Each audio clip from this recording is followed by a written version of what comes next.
ওই দেশের ওই খাবার দিয়েই তার ফিতরা আদায় করতে হবে। ধরে নেন ভারত উপমহাদেশে আমাদের দেশের প্রধানত খাদ্য হলো চাউল।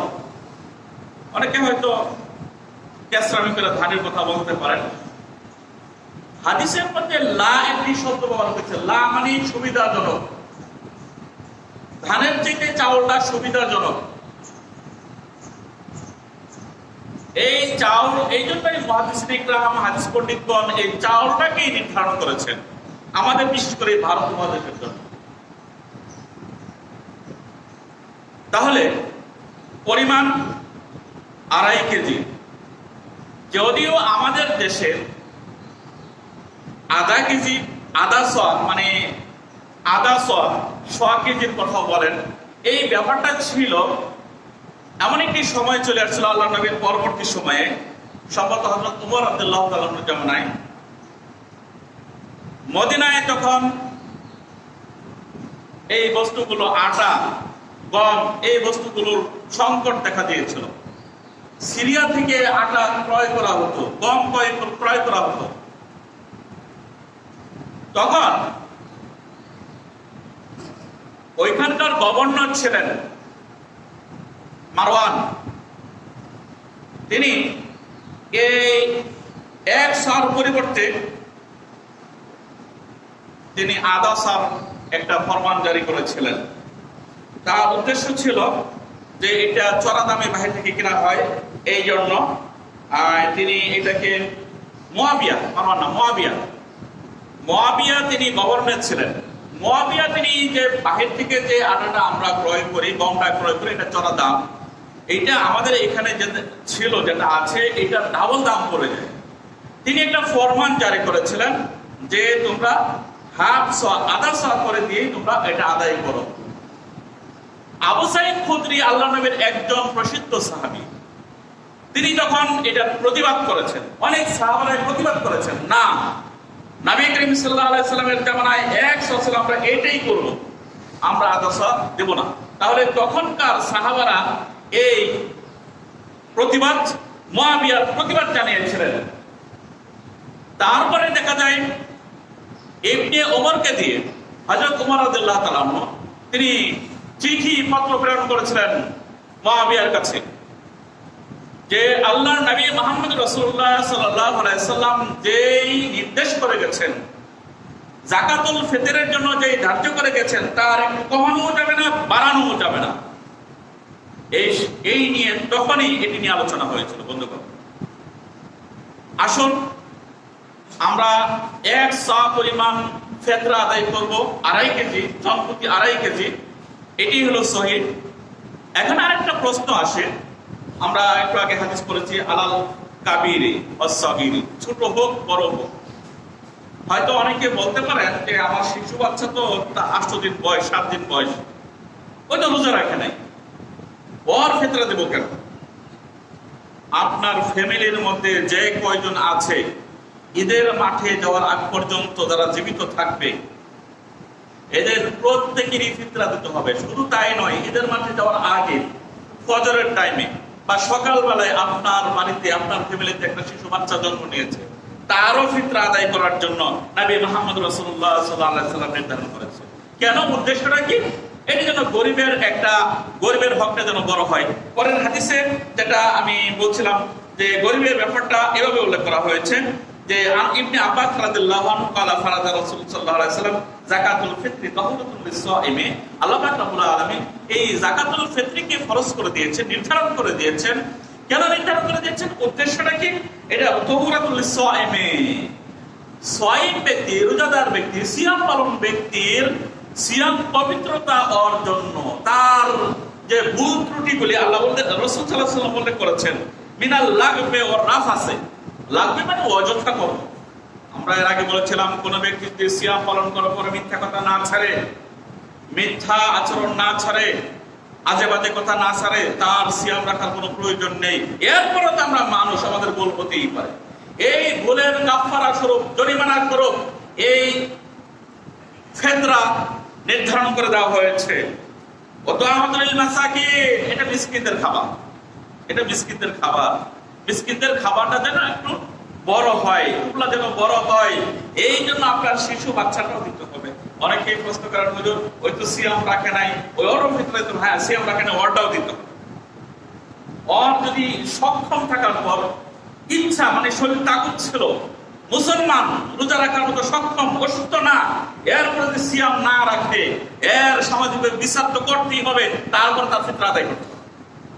বন্ধুগণ, ফামান আদ্দাহা কাবলা সালাত, আল্লাহর নবী বলেন কখন আদায় করতে হবে? ফামান আদ্দাহা কাবলা সালাত, এই ঈদের মাঠে নামাজের আগে যে ব্যক্তি আদায় করবে, ফাহুয়া সাদাকাতুন মিনাস সাদাকাত, তাহলে এটা তার সদকা হিসেবে গণ্য হবে। যেই ব্যক্তি ওমান আদ্দাহা বা'দা সালাত, যেই ব্যক্তি ঈদের নামাজ পড়ে আয়েশা এই ফিতরা দিবে, তাহলে এটা ফাহুয়া সাদাকাতুন, এই সাদকাটা হবে সাধারণ সাদকা, এটা আর তার যাকাতুল ফিতর হিসাবে অন্য আল্লাহর নবীর কাছে হবে না। এটা আবু দাউদের হাদিস। বন্ধুগণ, নবী মুহাম্মদ রাসূলুল্লাহ সাল্লাল্লাহু আলাইহি সাল্লাম থেকে যে হাদিসগুলি আমরা সংক্ষিপ্ত আকারে আলোচনা করি, সময় পাওয়া যাবে না, যে আমরা এখানে জানতে পারলাম কয়েকটা বস্তুর কথা। রাসূলের জামানায় টাকা পয়সার লেনদেন ছিল কি ছিল না? আছে। রাসূলের জামানায় টাকা পয়সার লেনদেন ছিল, দিরহাম ছিল। ওই সময় টাকা পয়সা থাকার পরেও আল্লাহর নবী থেকে একটি আসার, একটি হাদিস বা কোন সাহাবী থেকে এই প্রমাণ নেই যে ওই সময় টাকা পয়সা দিয়ে এই ফিতরা আদায় করেছে, কেউ বলে কোনো প্রমাণ নেই। একটু আগে বলেছিলাম ইবাদত, ফিতরা একটি ইবাদত, কবুল হওয়ার জন্য শর্ত রাসূলের অনুসরণ করতে হবে। এখন আমাদের দেশে প্রতি বছর ইসলামিক ফাউন্ডেশন তারা ধার্য করে দেন যে জন প্রতি এবছর 70 টাকা, 80 টাকা, গত বছর শুনছিলাম, এবার শুনি নাই, যে 1200 টাকা পর্যন্ত দিতে পারবেন। যারা ধনী তারা 1200 টাকা দিবেন, যারা গরিব তারা 70 টাকা দিবেন, 80 টাকা দিবেন, এরকম একটা। তাদের এটা বাপ-দাদার সম্পত্তি হতেই পারে, টাকা দিয়ে তারা যাকাত দিবে, ফিতরা দিবে। কিন্তু যারা উম্মতে মুহাম্মাদি, যারা আল্লাহ নবী মুহাম্মদ রাসূলুল্লাহ সাল্লাল্লাহু আলাইহি সাল্লামের অনুসারী, যারা আল্লাহর নবীকে শেষ নবী, আল্লাহকে আমাদের পালনকর্তা, আল্লাহকে আমাদের ইবাদতের সকল ইবাদতের যার জন্য আমরা করি, তিনি হলেন আমাদের আল্লাহ রাব্বুল আলামিন, এবং তার প্রেরিত রাসূল মুহাম্মদ সাল্লাল্লাহু আলাইহি সাল্লাম, তার বিধান যারা পালন করতে চায় তাদের আমার মনে হয় ফিতরা তাদের নিজ নিজ দেশের নিজ নিজ প্রধান খাদ্য দিয়ে দিতে হবে। এটাই শরীয়ত। টাকা দিয়ে ফিতরা দেওয়ার শরীয়তের ভিত্তি কোথাও হতে পাওয়া যায় না। যদি কেউ দেয় তাহলে মনে করবেন এটা তাদের ব্যক্তিগত বাপ-দাদার সম্পত্তি মনে করে দেয়। যদি কেউ ওই আদাসা ফিতরা, তাহলে তারা আল্লাহর নবীর সুন্নাত পালন করেন নাই, তারা ওই মুআবিয়ার সুন্নাত পালন করেন। বন্ধুগণ, মুআবিয়ার সুন্নাত আর আল্লাহর নবীর সুন্নাত এক নয়, কোনদিন জেনে রাখবেন। আসুন এই বিষয়গুলো আমরা সংক্ষিপ্ত আকারে টাচ করলাম, যে আমাদের চাউল দিয়ে, আমাদের দেশের প্রধান খাবার চাউল দিয়ে আমরা ফিতরা আদায় করব। আর দ্বিতীয়ত টাকা পয়সার ব্যাপারটা শরীয়তের কোনো ভিত্তি নেই, অনেকেই দেয়, অনেক কিছু মনে করে, অনেক কিয়াস করে, সেদিকে আমরা যাব না। বন্ধুগণ, এরপরে আসুন নবী মুহাম্মদ রাসূলুল্লাহ সাল্লাল্লাহু আলাইহি সাল্লামের জামানায় আরো কিছু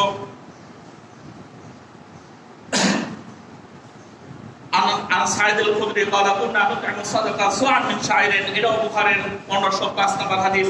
যে আবু সাইদ খুদরি একজন প্রসিদ্ধ সাহাবী, তিনি বলেন যে আমরা এই ফিতরা আদায় করতাম আমাদের দেশের, আমাদের এলাকার প্রধান খাদ্য বালি দিয়ে। বালি মানে আটা জাতীয়, যেটা দামি, আমরা দেখেন না বালি। বন্ধুগণ, এরপরে আছে আপনার যে ব্যাপারটা,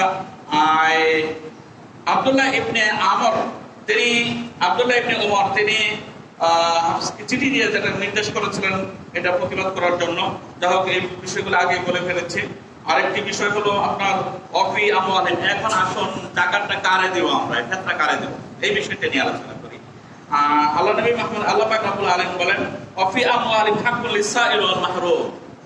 এটা আল্লাহ পাক রব্বুল আলামিন সূরা আয-যারিয়াতের 19 নম্বর আয়াতে বলেন, তোমাদের মালের মধ্যে রয়েছে তাদের হক, লিসাইলিন, যারা সওয়াল করে, মিসকিন, গরীব, আল মাহরুম, যাদের টাকা পয়সা নাই, ধন সম্পত্তি নাই, তাদের। এটা আল্লাহ পাক রব্বুল আলামিন এখানে আমভাবে বলেছেন, তাদের মালের মধ্যে, তোমাদের মালের মধ্যে। এটা যাকাত হতে পারে, এটা ফিতরাও হতে পারে। সূরা তাওবার 60 নম্বর আয়াতে আল্লাহ পাক রব্বুল আলামিন এই যাকাত কারা কারা খাইতে পারবে, কাকে দেওয়া যাবে, এরপর বিস্তারিত সুন্দর আলোচনা করেছেন। ইন্নামাস সাদাকাতু লিল ফুকারা ওয়াল মাসাকিন ওয়াল আমিলিনা আলাইহা, এখানে 8টি খাতের কথা উল্লেখ করেছেন। খেয়াল রাখবেন 8টি, 8 জন ব্যক্তি এই যাকাত পাওয়ার উপযুক্ত। এক নম্বর হলো আল মাসাকিন, মিসকিন, মিসকিন ওয়াল ফুকারা এবং ফকির। মিসকিন আর ফকিরের মধ্যে কিছু পার্থক্য, সামান্য পার্থক্য। কেউ বলেছেন যার ঘর নেই, বাড়ি নেই, তাকে মিসকিন বলা হয়। ঘর বাড়ি আছে, সয় সম্পত্তি নেই, তাকে ফকির বলা হয়। কেউ অরুণারাও বলেছেন। যা হোক, আমরা সেদিকে যাব না। মিসকিন আর গরিব, এরা সবাই গরিব। যাদের ধন সম্পত্তি নেই তাদেরকে মিসকিন বলা হয়, তাদেরকে ফকির বলা হয়। ফকির সাধারণত ফাকার থেকে, সব সম্পদ হারিয়ে ফেলেছে, সেখান থেকে ফকির। আর ফকির সাধারণত আমরা জানি যারা রাস্তায় ঘুরে ঘুরে মানুষের কাছে হাত পাতে, তাদেরকেই ফকির মনে করি। মিসকিন অনেক সময় তারা হয়তো হাত পাতে না, তারপরেও গরিব অসহায় সমাজের ভিতরে পরিচিত, তাদেরকে মিসকিন। এই মিসকিন আর ফকির এরা হলো এই যাকাত, এই ফিতরা। আমরা একটা আগেই হাদিসের মধ্যে পড়েছি, তুআমুন লিল মাসাকিন, এই যাকাতুল ফিতরাটা হলো মিসকিনদের খাবার। তাদেরকে ঈদের মাঠে যাওয়ার আগে দিবেন, তারাও এই ঈদের নামাজে, ঈদের মধ্যে, আনন্দের মধ্যে তারা অংশীদার হবে। ছেলে মেয়েদেরকে নিয়ে হয়তো একটু পায়েস রাঁধবে, একটু রান্না বান্না করবে। ধনী যেরকম বাড়িতে রান্না বান্না করবে, গরিব জন এরকম রান্না বান্না করতে পারে। এই জন্যই সময়টা এখানে ঈদের মাঠে যাওয়ার আগের কথা বলা হয়েছে। যদিও অন্য একটি হাদিসের মধ্যে পাই আমরা, এটা আবু দাউদ শরীফের হাদিস, ইয়াউমুন আও ইয়াউমাইন, এটা আবু সাঈদ খুদরি থেকে হাদিস বর্ণিত, যে 1 দিন বা 2 দিন আগে এই ফিতরা আদায় করা যাবে। তবে আপনার টাকা পয়সা আছে, 1 মাস আগে আদায় করবেন না, এটা যায় না। কারণ একটা মাস সিয়াম পালন করার পরে আপনার উপর এটা ওয়াজিব হয়েছে, এর আগে হয়নি। এই জন্যই আপনার সিয়ামের মাস শেষ লগ্নে আপনাকে এটা আদায় করতে হবে, আগে আদায় করা যাবে না। এই জন্যই সুবিধার জন্য, গরিব মিসকিনের সুবিধার জন্য 1 দিন বা 2 দিন আগে আপনারা আদায় করতে পারেন। অনেক জায়গায় সামাজিক প্রথা চালু আছে, সমাজের মধ্যে দিয়ে দেয়। সমাজের মধ্যে দিয়ে দেওয়ার পর সমাজ করে কি এটা হয়তো গরিব মিসকিনের লিস্ট করে ঈদের পরে একসাথে, ওটা আপনার আমার কোনো সমস্যা নেই, ঈদের পরেও দিতে পারে। বন্টনের ব্যাপারটা আলাদা, আদায় করার ব্যাপারটা এক, আর বন্টনের ব্যাপারটা আদায় ঈদের আগে দেওয়ার আগে করতে হবে। বন্টন আপনি পরেও করতে পারবেন, সমাজ বন্টন পরেও করতে পারে, এতে কোনো সমস্যা নেই। বন্ধুগণ, ওয়ালা আমিলিনা আলাইহা, এই যাকাত যারা উঠাবে, ফিতরা যারা উঠাবে, তারাও অংশ পায় একটা। এই প্রথা আমাদের দেশে চালু নেই। এটা ইসলামিক রাষ্ট্র হলে রাষ্ট্র নিযুক্ত করে দিবে ফিতরা ওঠানোর জন্য, যাকাত ওঠানোর জন্য লোক ধার্য করে দিবে, তারাও একটা অংশ পায়। সেটা যদিও 8 প্রকারের মধ্যে 1 প্রকার, সেটা আমাদের দেশে প্রচলিত নাই বলতে পারে। এরপর আল্লাহ পাক রব্বুল আলামিন বলেন, ওয়া মুআল্লিফাতি কুলুবিহিম, এবং ওই সমস্ত মুআল্লিফাতি কুলুব বলা হয় এমন অমুসলিম যারা মুসলমান হওয়ার সম্ভাবনা আছে, মুসলমানদের বন্ধু, মুসলমানদের সাথে চলে ফিরে, হয়তো তাকে একটু সাহায্য করলে, গরিব মানুষ অমুসলিম, তাকে কিছু দিলে হয়তো মুসলমান হয়ে যেতে পারে, এমন ব্যক্তিকে আপনি যাকাত ফিতরা দিতে পারেন। তাহলে বোঝা গেল যে যাদের অন্তরটা ইসলামের দিকে ঝুঁকে রয়েছে, তাকে একটু আলগি দিলেই মুসলমান হওয়ার সম্ভাবনা তাকে দেওয়া যায়। বন্ধুগণ, এরপরে বলা হয়েছে অফির রিকাব, গোলাম আজাদের জন্য। যদিও গোলাম আজাদের ব্যাপারটা আমাদের দেশে নেই, আরব দেশে প্রচলিত ছিল। টাকা পয়সা উঠাইয়া অমুক ব্যক্তিরে এবার মুক্তি করে দিব, অমুক মালিকের কাছ থেকে, মহাজনের কাছ থেকে মুক্তি করে দেব, আমরা ফিতরার টাকা, যাকাতের টাকা উঠাই এই কাজটা করবো, একটা ভালো কাজ করব। এরকম প্রথা এখন এক সময় ছিল, কিন্তু এখন আর এটা নেই আমাদের দেশে। বন্ধুগণ, এরপরে আসছে আল্লাহ পাক রব্বুল আলামিন বলেন, ওয়াল গারিমিন, গারিমিন বলা হয় অভাবগ্রস্ত, ঋণগ্রস্ত, অভাবগ্রস্ত নয়, ঋণগ্রস্ত, যারা ঋণে জর্জরিত হয়ে পড়েছে। অনেক টাকা পয়সা ছিল, কিন্তু বাড়িঘর ছিল, কিন্তু ঋণগ্রস্ত হয়ে এমন হয়ে পড়ছে যে মানে ঋণ বলে দিতে পারছে না, তাকেও আপনি এই যাকাতুল ফিতর বা এই অন্য কিছু দিতে পারেন। বন্ধুগণ, ওয়াফি সাবিলিল্লাহ, এরপরে বলছে আল্লাহর রাস্তায়, আল্লাহর রাস্তার ব্যাপারটা একটু পরে আমি ব্যাখ্যা করবো। ইবনে সাবিল, ইবনে সাবিল মানে যেটা মুসাফির আমরা যাকে বলি, ইবনে সাবিল রাস্তার পোলা, রাস্তা তরকুলা না, ওটা মুসাফির, যারা রাস্তায় কোথাও গিয়েছিল বেড়াইতে, টাকা পয়সা সব লুণ্ঠন হয়ে গেছে, শেষ হয়ে গেছে, মুসাফির ব্যক্তি, তাকেও আপনি তার পথ খরচ হিসাবে বাড়ি যাওয়ার পর্যন্ত তার সমস্যা দূর করার জন্য তাকে আপনি যাকাতুল ফিতর দিতে পারেন, কোনো সমস্যা নেই। ফি সাবিলিল্লাহ, ফি সাবিলিল্লাহর কথাটা ব্যাপক। এই ফি সাবিলিল্লাহ মানে জিহাদের ময়দানে যারা অংশগ্রহণ করে, যারা সৈনিক, ইসলামের জন্য যারা জিহাদের ময়দানে অংশগ্রহণ করে, তাদের খাবারের জন্য, তাদের পোশাকের জন্য, তাদের অস্ত্রের জন্য, তাদের সম্পদের, তাদের সুবিধার জন্য, জিহাদের সরঞ্জামের জন্য এই যাকাত ফিতরা ব্যয় করাকে ফি সাবিলিল্লাহ রাস্তা বলা হয়। বন্ধুগণ, আমার দেশে এক শ্রেণীর মাদ্রাসার ছাত্র শিক্ষক চলে আসে ফিতরা আদায়ের জন্য, কুরবানির চামড়া আদায়ের জন্য, তারপরে চলে আসে এটা এতিমখানা, গরিব মাদ্রাসা, এখানে লিল্লাহ বোর্ডিং, এই সেই। আমি আপনাদেরকে একটা কথাই বলবো, আমার দেশে যে সমস্ত মাদ্রাসার মধ্যে বেদাতি ছাত্র তৈরি করা হয়, যে সমস্ত মাদ্রাসার মধ্যে এই মিলাদ, যে সমস্ত মাদ্রাসার ছাত্রদেরকে দিয়ে বেদাতি কর্মকাণ্ড শিক্ষা দেওয়া হয় বুখারী শরীফ খতমের নামে, বন্ধুগণ, সেখানে তারা বেদাতি কর্মকাণ্ড চালু থাকে। যেখানে ছাত্র লেখা দাওরা হাদিস পাঠ করার পরে তোমরা এতদিন জাহেরি এলেম শেষ করেছো, এখন বাতিনি এলেমের জন্য কোন একজন হক্কানি পীরের হাত ধইলো, এই শিক্ষা যেই মাদ্রাসায় দেবে, ওই মাদ্রাসার মধ্যে 2 টাকা আপনারা দান করবেন না। এই কথা আমি আপনাদের কাছে আলোচনা করলাম। বন্ধুগণ, যেই মাদ্রাসার মধ্যে হক, কোরআন এবং সহিহ হাদিস শিক্ষা দিবে, সেই সমস্ত মাদ্রাসায় যদি এতিমখানা থাকে, সেইখানে যদি লিল্লাহ বোর্ডিং থাকে, সেখানে যদি দরিদ্র ছাত্র থাকে, আপনারা দিতে পারেন, আমার কোনো আপত্তি নেই। কিন্তু ওই সমস্ত মাদ্রাসায় যেখানে বেদাতি কর্মকাণ্ড চলে, বেদাত শিক্ষা দেওয়া দেয়, একেবারে ছাত্রছাত্রীদের জীবনটাকে ভঙ্গ করে দেয়, বেদাতের আড্ডাখানা, ওই সমস্ত মাদ্রাসায় 1 টাকাও দান করবেন না। বন্ধুগণ, আসুন আল্লাহর নবী মুহাম্মদ রাসূলুল্লাহ সাল্লাল্লাহু আলাইহি সাল্লাম থেকে যেই নির্দেশ একটু আগেই বললাম যে ফিতরা দিতে হবে আপনার চাউল, ফিতরা দিতে হবে আপনার দেশের প্রধান খাবার দিয়ে। যেরকম ভাবে আপনি কুরবানি দেওয়ার নিয়ত করেছেন, কুরবানি এখন মনে করেন 1 লাখ টাকা দা কুরবানি কিনবেন, বাজারও গরু পাওয়া যায় না, এই 1 লাখ টাকা কুরবানি বা বাজারে গরু কিনলে দাও করুন, মাংস বানালে ঝামেলা, 1 লাখ টাকা গরিব মিসকিনকে দিয়ে দেয়, কুরবানি সব পাইবেন? কুরবানির সব পাবেন না, টাকা দিয়া এখানে কুরবানির সব পাওয়া যাবে না। ওইটা আপনার যতই কষ্ট হোক, বাজার থেকে গরু কিনে তারপরে আপনি গরু দিয়া দেন যে ভাই জমকেরা খাও তোমরা ব্যক্তি, অথবা আপনি মাংস কন্ট্রোল করে দেন, তাহলে আপনি কুরবানির সব পাবেন। কিন্তু আপনি চাউল না দিয়া আপনি টাকা দিয়া দিলেন, চাউল বিক্রি করে টাকা দিয়া দিলেন, আর ফিতরার সব পাবেন, আমার মনে হয় না এটা সম্ভব নয়। কিন্তু নবী মুহাম্মদ রাসূলুল্লাহ সাল্লাল্লাহু আলাইহি ওয়াসাল্লামের তরিকায় এটা আসে না। বন্ধুগণ, এরপর আসুন ঈদ নিয়ে একটু কথা বলি। এই সময় তো শেষ পর্যায়ে, ফিতরা নিয়ে তখন কথা বললাম। এটা ঈদ উল ফিতর আমাদের জন্য 2টি ঈদ বছরে, একটা হলো ঈদ উল আযহা আর একটা হলো ঈদ উল ফিতর। মদিনায় আসার পরে এই 2টি ঈদ আমাদের জন্য আল্লাহর নবী সাল্লাল্লাহু আলাইহি সাল্লাম ধার্য করে দেন। এই কুরবানি ঈদকে আমরা ঈদ উল আযহা বলি, আর এই সিয়াম পালন করার পরে এই ঈদকে আমরা ঈদ উল ফিতর বলি। ঈদ উল ফিতর কেন বলি জানেন? ফিতর মানে ওই যে আমরা ফুতুর মানে নাস্তা, সকালবেলায় নাস্তা খাইয়া কিন্তু ঈদের মাঠে যাই লাগে, জেনে রাখবেন। কুরবানির ঈদের মধ্যে না খাইয়া ঈদের মাঠে যাওয়া সুন্নত। ঈদের মাঠে নামাজ পড়া, বাইরে কুরবানি কইরা কুরবানির মাংস দিয়ে খাওয়া, এটা হলো সুন্নত। এই জন্য অনেকেই কয় রোজা রাখছি, ঈদের দিন রোজা চলে, বছরে 5 দিন রোজা চলে না, এলো 2 ঈদ এবং কুরবানির ঈদের পরে 3 দিন, এই মোট 5 দিন রোজা চলে না, আরাম। তাহলে কুরবানির ঈদের দিন আবার রোজা রাখে কেমনে? যা হোক, এটা মানুষের ভুল ধারণা। আর এটার ক্ষেত্রে সকালবেলায় নাস্তা খাইয়া এই রোজার মাসে, এই 1 মাস রোজা রাখার পর নাস্তা খাইয়া, মানে মিষ্টি জাতীয় কিছু খাবার খাইয়া এদের মাঠে যাওয়া লুজ করব।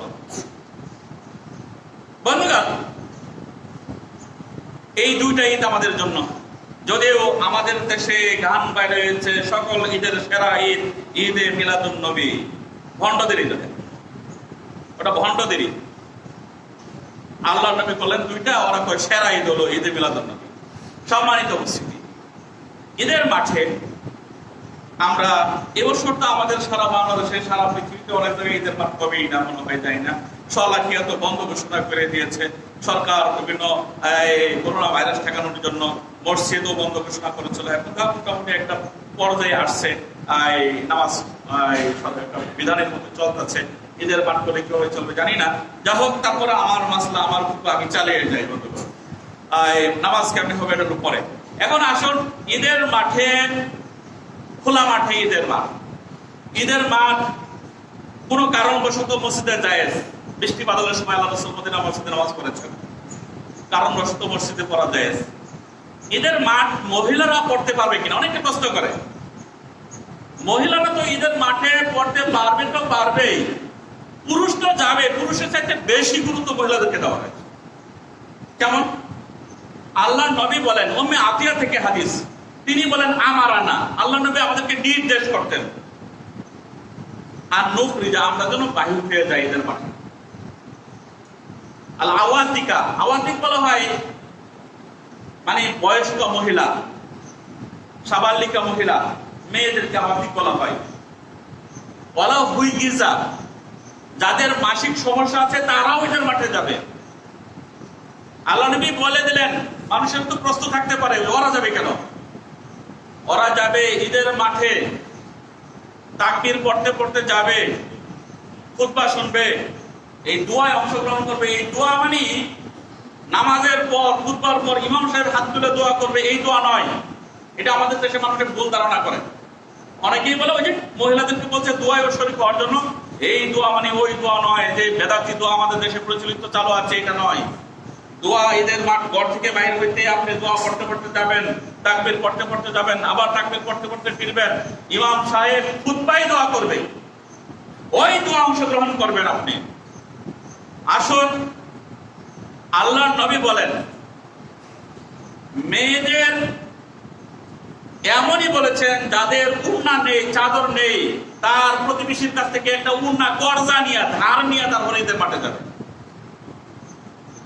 এমনই পর্যায়ে বলেছেন, দরকার পরে একটা চাদরের ভিতরে দুইজন দুইটা মুরতে তারপরে ঈদের মাঠে যাবে। আল্লাহু আকবার। আর আমার দেশের কিছু নামধারী ফেতনাবাজি মৌলবী, তারা বলে যে ঈদের মাঠে মহিলারা যাবে কেন গো? ওদের ঈদের মাঠে যাওয়া লাগবে না, ওরা খালি ঈদের মার্কেট করবে, এটা জায়েজ। মসজিদে মহিলা যাবে কেন গো? এক শয়তান বলে দোষ হবে না, যেহেতু রাসূলের হাদিসের সাথে বেয়াদবি করেছে যে ছেলেটি শয়তান, সে নাকি বলে, সে নাকি কি আমি নিজে কানে শোনা তার বক্তব্য, যে এই লামাযহাবীরা মহিলাদেরকে মসজিদে নেই বুক করার জন্য। কত বড় স্পর্ধা শয়তান, এ কথা সে বলেছে। অথচ আল্লাহর নবীর হাদিস, মহিলারা মসজিদে গেলে তাদেরকে বাধা দিও না, তারা যাবে। আল্লাহর নবীর জামানায় 5 ওয়াক্ত নামাজে মহিলারা 5 ওয়াক্ত নামাজে মহিলারা রাসূলের পিছনে জামাতে নামাজ পড়তেন। এখনো 5 ওয়াক্ত মদিনার মসজিদে মহিলারা শরীক হয়। বন্ধুগণ, আরেকটি কথা আমি বলি, প্রশ্ন করে অনেকে, মহিলারা কি ইমামতি করে ঈদের মাঠে ঈদের নামাজ পড়তে পারবে কিনা? একটা জিনিস খেয়াল রাখবেন, মহিলারা পুরুষের জামাতের সাথে শরীক হবে, পিছনে শরীক হবে। আল্লাহ রাসূলের হাদিস হলো সবচেয়ে উত্তম কাতার হলো পুরুষের জন্য সামনের কাতার, আর মহিলাদের জন্য সবচেয়ে উত্তম কাতার হলো পিছনের কাতার। আল্লাহ নবী সাহাবাদেরকে বলতেন, তোমরা একটু দেরি করো, ওরা একটু বাইরে চলে যাক, মহিলারা বাইরে চলে যাক, তারপরে তোমরা যাও। এখন কথা হলো, ঈদের নামাজ মহিলারা তারা নিজেরা ইমামতি করে পড়তে পারবে কিনা? না। আপনারা জানেন, জুমার নামাজ মহিলারা পড়তে পারে না, কারণ খুতবা দেওয়া মহিলাদের জন্য জায়েজ না। জুমার নামাজের জন্য শর্ত কি? খুতবা। মহিলারা খুতবা দিতে পারে না তারা এর সামনে, এই জন্য তারা মহিলারা জুমার নামাজ পরিচালনা করতে পারে না। ঠিক ঈদের নামাজে খুতবা আছে, তাই না? এই জন্য ঈদের নামাজ আর জুমার নামাজ মহিলারা নিজেরা ইমামতি করে হলেও তারা জামাত করতে পারে না। তাদের আন্ডারে এমন একজন পুরুষ খাড়া করতে হবে সামনে, যেই তাদের নামাজটা পড়ায় দিবে। এই হলো মহিলাদের উপরে ঈদের নামাজ। ইতিকাফের ব্যাপারে একটা প্রাসঙ্গিক প্রশ্ন। ইতিকাফ অনেকেই বলে যে ফজরের সময় বাইরে হতে হবে না, শাওয়াল মাসের চাঁদ যখন উঠবে, চাঁদ দেখার পর মাগরিবের পর সেই মসজিদ থেকে বাইরে যাবে। অনেকেই বলে যে এখান থেকে ঈদের মাঠে যাইবে, ঈদের মাঠ থেকে তারপরে বাড়িতে ফিরে আসবে। এটা ভুল কথা বন্ধুগণ। চাঁদ দেখার পর সে বাড়িতে চলে যাবে, কোনো সমস্যা নেই। এটা হলো ইতিকাফকারীদের জন্য। আর আরেকটি হলো যে ঈদের মাঠে তাকবীর পড়তে পড়তে যাওয়া। আর এত কিছু যেহেতু এবছর ঈদের মাঠ ওইরকম হবে না, আমাদের এত খুঁটিনাটি বলার প্রয়োজন নেই। ওই ডাকাডাকি আবি যাবি যাও বেঁধে নাই। এই যে কথা বললাম, মহিলারা তারা ঈদের মাঠে যাবে। ঈদের দিন আমরা ঈদ মানে আনন্দ, ঈদ মানে খুশি, তাই ঈদের দিন আমরা গান বাজনা করব, এটা যেন না হয়। যুবকেরা খেয়াল রাখবে, বড় বড় ডেক সেট বাজিয়ে একেবারে এলাকা আঙ্গিয়ে গান বাজনা করা হয়। এই জন্য গান বাজনা কবিরা গুনাহ, এটা সবাই জানেন। সবচেয়ে বড় গুনাহ এই গান বাজনার জন্য। আল্লাহর নবী তিনি আঙ্গুল ঢুকে দিতেন কোন এলাকায় গান বাজনার শব্দ আসলে। তোমরা নিজেরা শুনবে, অপরকেও গুনাহগার, নিজেরা গুনাহগার হবে, অপরকেও গুনাহগার বানাবে। এই কাজটি তোমরা করো না। অনেকে টাস খেলা, লুডু খেলা নিয়ে বসে যায়, ক্যারাম বোর্ড খেলা নিয়ে বসে। আল্লাহর নবী বলেন, যারা লুডু খেলে, যারা ক্যারাম বোর্ড খেলে, যারা টাস খেলায়, তারা নিজেরা নিজেদের হাতকে শুয়োরের রক্ত দ্বারা নিজেদের হাতকে রঞ্জিত করলো। অপর হাদিসের মধ্যে আসছে তারা শুয়োরের রক্ত দিয়ে তারা গোসল করলো। বন্ধুগণ, এই ক্যারাম বোর্ড, মনে করেন যে ক্যারাম বোর্ড সময় কাটানোর জন্য ক্যারাম বোর্ড খেলে, লুডু খেলি, ওই একটু টাস খেলি সময় কাটানোর জন্য। আপনি যদি আল্লাহর বিধান পালন করেন, রাসূলের বিধান পালন করেন, সময় তো খুঁজে পাবেন না। আবার ক্যারাম বোর্ড খেলে, লুডু খেলে সময় কাটাতে হবে। কয় খতম করেছেন, কোরআনের কয়টা লাইন পড়েছেন এই মাসে, মাহে রমজান মাস? হিসাব দিতে হবে সময়ের জন্য। ওয়াল আসরি, সময়ের কসম। সময় আল্লাহর নির্ধারিত টাইম, সময় আল্লাহর হুকুমে চলে। সময় আপনার জন্য আল্লাহ যতটুকু দিয়েছেন, এই সময় আপনি কোন কাজে ব্যয় করেছেন, কি করেছেন, ভালো কাজ কতটুকু করেছেন, মন্দ কাজ করেছেন।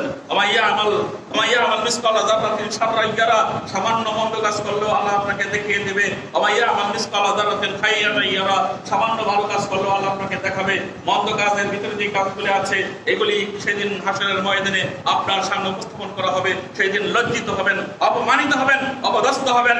হয়তোবা এই অন্যায় কাজের কারণে আপনার চিরস্থায়ী জাহান্নাম হয়ে যেতে পারে। বন্ধুগণ, সেই দিনকে ভয় করুন। আল্লাহ পাক রব্বুল আলামিন আমাদেরকে জান্নাতে যাওয়ার তৌফিক দান করুন। আমিন। ওয়া আখিরু দাওয়ানা আলহামদুলিল্লাহি রাব্বিল আলামিন।